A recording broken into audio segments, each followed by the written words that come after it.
नमस्कार मंडळी. वाईट गोष्टी विसरून चांगल्या गोष्टीचा आनंद लुटणे म्हणजे होळी. तुमचे आयुष्य रंगीबेरंगी आणि यशस्वी हो. तुम्हाला होळीच्या, रंगपंचमीच्या, धुळवडच्या खूप खूप शुभेच्छा. आजचा व्लॉग आहे लोहगड किल्ला. लोहगड हा भारतातील महाराष्ट्र राज्यातील पुणे जिल्ह्यातील एक ऐतिहासिक किल्ला आहे.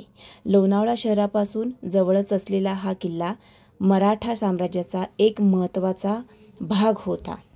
आम्ही घरातून 6:30लाच निघालो, कारण की गुगलवर 7:30 टायमिंग दाखवला होता, पण 7:30 टायमिंग नाही आहे, 9 वाजताचा टायमिंग आहे.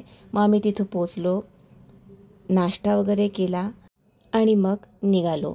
तिकीट काढलं. तिकीट 35 रुपये आहे. हा किल्ला त्याच्या भव्य वास्तुकला, ऐतिहासिक महत्त्व आणि नयनरम्य दृश्यांसाठी प्रसिद्ध आहे. नयनरम्य म्हणजे तुम्ही जितकं दृश्य बघताल ते खूप कमी आहे. पवना डॅम खूप सुंदर दिसतो वरून. त्याचे दृश्य तुम्ही जेवढे तुम्हाला डोळ्यात टिपता येतील तेवढे टिपून घ्या. गडावर 4 प्रवेशद्वार आहेत. गणेश दरवाजा, नारायण दरवाजा, हनुमान दरवाजा आणि महादरवाजा. यापैकी महादरवाजा हे मुख्य प्रवेशद्वार आहे.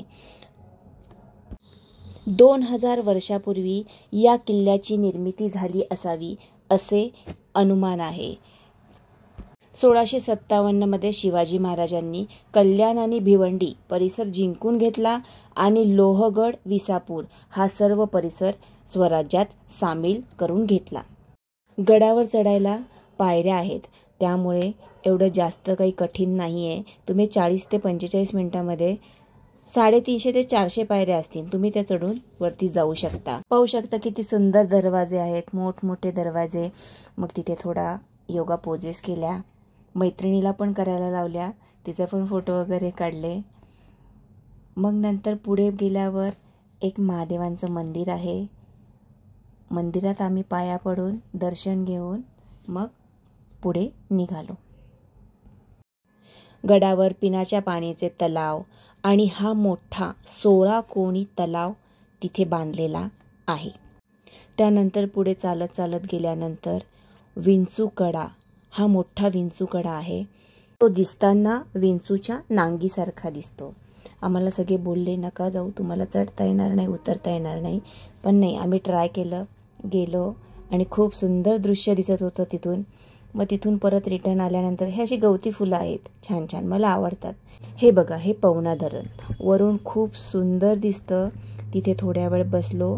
किल्ल्याच्या आजूबाजूला Visapur fort, Tikona fort, Karla caves, Bhaja caves हे असे तुम्हाला आजूबाजूला बघण्यासारखे खूप सारे ठिकाण आहेत. मग उतरून आल्यानंतर बर्फाचा गोळा खाल्ला. लहानपणीच्या आठवणी थोड्या जाग्या झाल्या. मग त्याच्यानंतर चिंच पण घेतली. मग हे सगळं करून आम्ही परत खाली उतरलो. खाली उतरल्यानंतर एका फार्म हाऊसमध्ये आम्ही जेवण केलं आणि परतीच्या मार्गाला परत निघालो. गड खूप छान आणि स्वच्छ ठेवला आहे.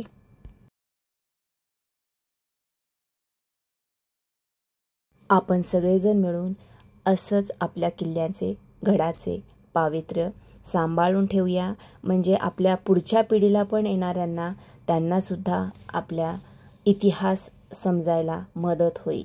जय शिवाजी, जय भवानी. शिवाजी महाराज की जय.